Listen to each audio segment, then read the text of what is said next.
taking his time getting out to the starting blocks and enjoying the moment here from the home crowd. So Italo PEREIRA in lane 2, Facundo Jose ARREGUI from Argentina in 3, Michael Jones from Great Britain in 4, Andreas BJORNSTAD from Norway will swim in 5, Antoni PONCE BERTRAN from Spain in 6, and Andriy KOZLENKO from Ukraine to swim in lane 7. There he is, the Brazilian.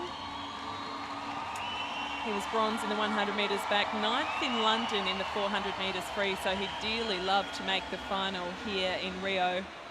Jones was 7th in the 50 metres free final. BJORNSTAD, 2nd at the Worlds, resides in the beautiful town of Drammen, which is just outside Oslo.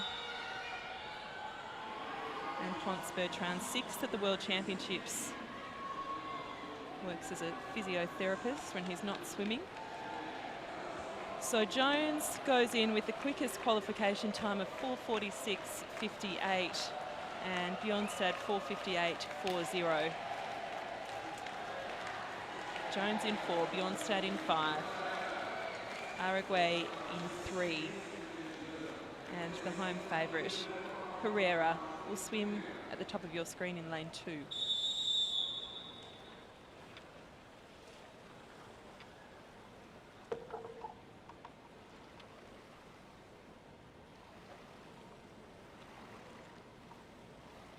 So the optional start of on the blocks or in the water, a decision left up to athletes and their coach.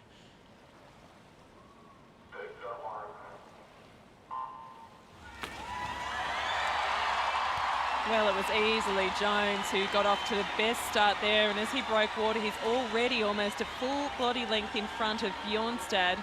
He's taken it out very, very quickly. KOZLENKO down in lane 7 had a great start as well. It's quite even across the pool, save for Jones, who's opened up a very handy lead heading into the first turn, and let's see how he touches in. He's taken it out extremely hard. The first turn split 32.51, so we can expect him to settle just a little. It was a quick opening 50, 35.42 from ARREGUI from Argentina, but look at this. Michael Jones in the very early stages, still plenty of this race yet to swim, but he's opened out a huge lead in the first 100. He's a relatively latecomer to Paralympic swimming, is Michael Jones, now at 22 at his first Paralympic Games, but somebody needs to tell him that this is a 400 freestyle. He's going very, very quickly, out in 32 and the second leg of 35. He's not going to maintain this sort of pace. It's not going to happen. BJORNSTAD, though, touches second.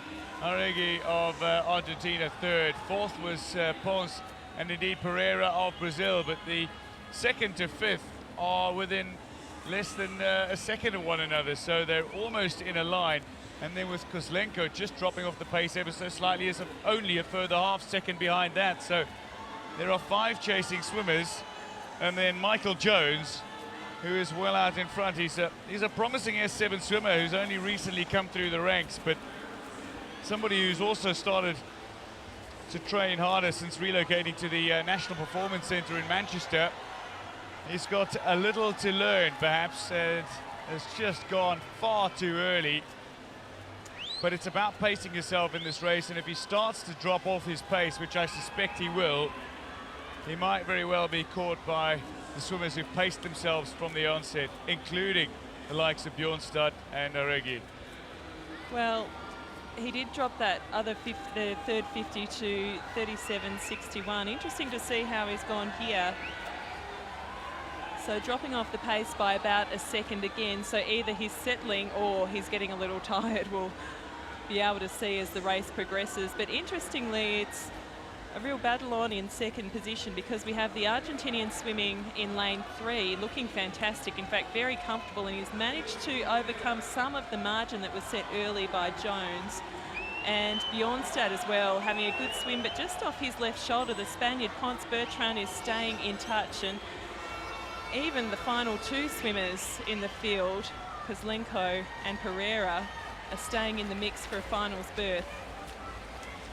So a little more consistent now from Jones. The last two 50s were swum around the 38-second mark, but to give you an indication of the difference, Fox in the previous heat was swimming his 50 splits at bang on 37 seconds pretty much every time, save for the first 50, which was marginally quicker at 36 seconds. But Jones went out in 32.51, would you believe, and it's been steadily dropping. And look at this now.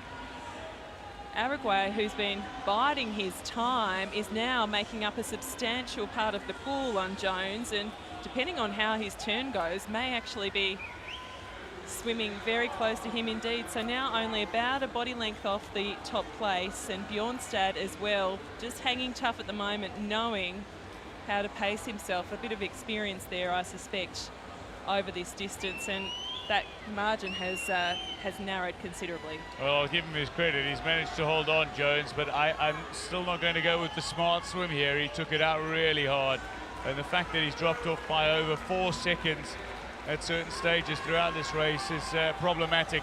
But there is always a case of lookout in the final 50, and it looks like this might be happening.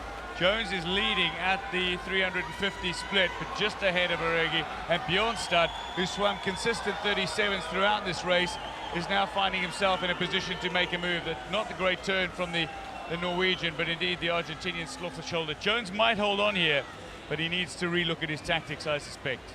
Well, and the question will be, given the final is in the later session on the same day of competition, just how much he has left in the tank. But it's been a very smart swim from both the Argentinian and the Norwegian. They've done a great job. They're not going to push too hard to the line because they know they've done what they need to get into the final tonight. But look at that. There really wasn't much of a margin in it, and we'll have to wait and see until later in the session with Jones as to how much he's taken out of himself. He took it out so quickly, and he'll touch in the winner of Heat 1. The time is 4:58.50. So only about a second or less than a second in front. So it was a lot slower, that heat. Fox swam a 4:51. So we're talking a whole 7 seconds difference. So 4:59 for BJORNSTAD, and the Argentinian touched in 4:59.35. Under 5 minutes will comfortably get you into the final in the 400 freestyle. There's 7 heats, but I really thought that Michael Jones had taken it out far too hard. I still think he needs to rethink his strategy because he's lost a lot of ground there. Don't take it out quite so fast. You've got enough energy to bring it home, and at the finish you can see just how close it was between the top 3 in this heat. And if you take it out hard, you are going to tire. And the swimmers who have a little something in reserve can make the challenge at the end, and you'll be unable to go with him. That's a concern that Jones needs to consider if he's challenging for a